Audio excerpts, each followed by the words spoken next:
Time now on West Yorkshire Sport to find out a bit more about our Club of the Week. This week it's Robin Hood Dive Club. They're based at the Robin Hood Water Sports Centre over in Heckmondwike, and joining me in the studio to tell us a bit more about them, we've got Liz Saville, who's chairwoman of the club, Johny Rangeley, who's social secretary, Tim Saville, who's a dive safety officer, and Andrew Pepper, who intriguingly is down on the website as being a pair of fresh eyes.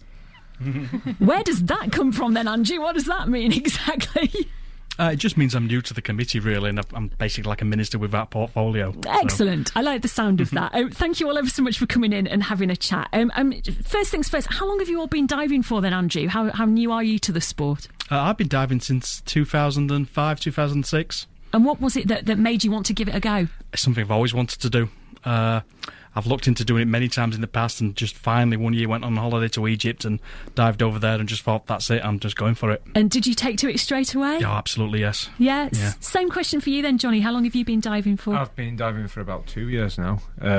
Pretty much similar. I actually dived in Turkey about 10 years ago and then came back to the UK and looked into doing it for a fair while, and eventually plucked up the courage and got on the course and got myself passed, and then just carried on diving where I could and joined the club about 8 months ago. So, how long did it take you then to get the right qualifications that you could get out and about and go and see things that are a bit more interesting than the bottom of a swimming pool? I think it takes about 4 days, does it not?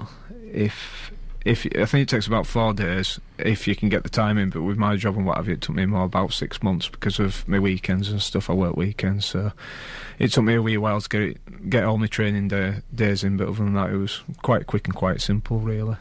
Tim, same question for you. How long have you been diving for? I think I'm the granddaddy of the I've been diving for nearly 20 years. Okay. And what made you want to give it a go first time? Do you know, the funny thing was I walked past this dive kit next to the pool day after day after day in the Dominican Republic, and I always thought diving was something that other people did and not me. And just one day the instructor said, have a go. And I thought, well, I'll put it on my back, I'll go in the pool, see what it's like. And I put my head under the water and I thought, actually, this is quite easy. I quite like this. So I paid the fee and did the course while I was on my holiday. If you're going to start diving in the Dominican Republic, I guess, is the more exotic and glamorous end of the scale, shall we say. But it must have inspired you to want to keep going with it. Well, it did. I for the first 5 years, all I did was holiday diving. So every year I'd go a whole year without diving and then have to start all over again and then for the next holiday. And then after about 5 years, I got curious and I thought, well, what's after open water diver? And that's when Robin Hood came into play. I just called in one day to see what the next course was, and I've never looked back since. The rest is history. And the lady sitting alongside you, who we spoke to on Monday, Liz, and you and Tim are Mr. and Mrs. We are indeed. So who's responsible for getting the other one into diving? Is it Tim's influence that you decided to give it a go, or were you entirely separate, independently wanted to do it? No, not at all. I qualified in 2002 before I met Tim, actually. We met through the dive club. I qualified in a quarry in the UK. I didn't have the luxury of a tropical location, but I was instantly hooked and absolutely loved it. And we were both members of Robin Hood Club, and that's where our paths crossed. I love that idea. Romance blossoms under the water. Indeed. I like that idea a lot. Let's talk about the practicalities then, because it needs specialised equipment. You need the training. You can't just go and dive into a quarry and hope for the best. It doesn't work. So how expensive is it? I mean, Tim, if you need the equipment and you need to go on the courses, is it an expensive club to be involved with? It's not expensive diving with the clubs. Diving is not a cheap sport, but you can make it as cheap as you want, because all you need to do really is to do a 4-day course, and that'll cost you between £300 and £400, and then you'll get qualified. So to qualify, you'll need to do a certain amount of theory, some practice skills in the pool, and then you do a couple of days diving at somewhere like Cape and Ray, which is a specialised training quarry.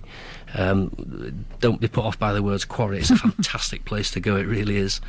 But you're then qualified to dive anywhere in the world to a depth of 18 metres. That's if you're doing the PADI course, of course. And do most people buy their own equipment, or do they rent it? You know, if you've been doing it for a long time, presumably you then invest in your own stuff. It takes time, Catherine. You don't, to do the course, you don't actually need to buy any kit, because they provide all the kit. If you went to Robin Hood Water Sports, for instance, and took a course with them, they would provide all the kit that you need, all the materials that you need. It'll all be included in that, and the pool hire and everything. So at that level, no, it's not an expensive sport.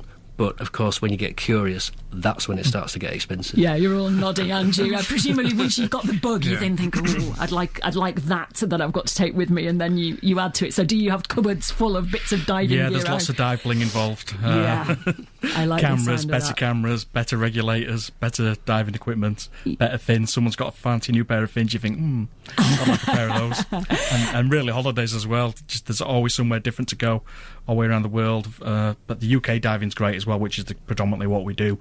But yeah, there's always something new, isn't there? Yeah, I can imagine. There's loads more to talk about. Stay with us. We're going to just do a quick travel update, and then we will talk more. Our Club of the Week, the Robin Hood Dive Club, based over in Heckman Dwight. We'll find out a little bit more about them and some of the places they might have been and things they've seen in just a second. You're listening to West Yorkshire Sport. I'm Catherine Hannett here with you 3 till 7 o'clock. Our Club of the Week, Robin Hood Dive Club, here with me. We've got Liz, Johny, Andrew and Tim here. And we've been talking about the equipment and how you get trained and that kind of thing.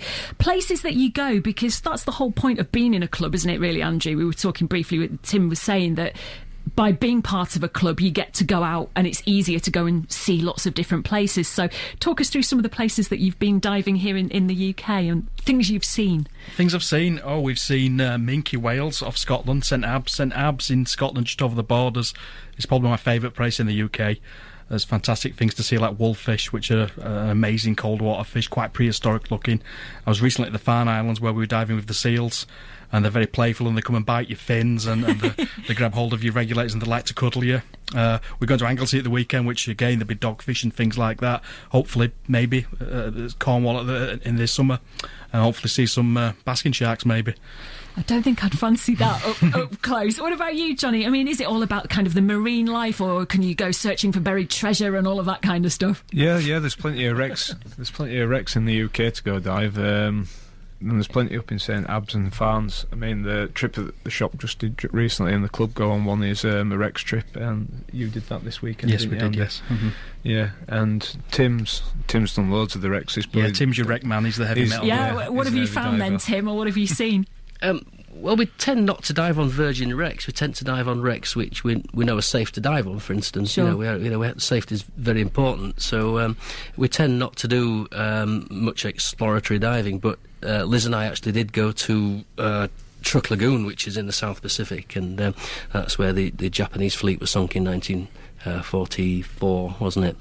And some of the stuff there was still on the wrecks was absolutely mind-blowing. Yeah.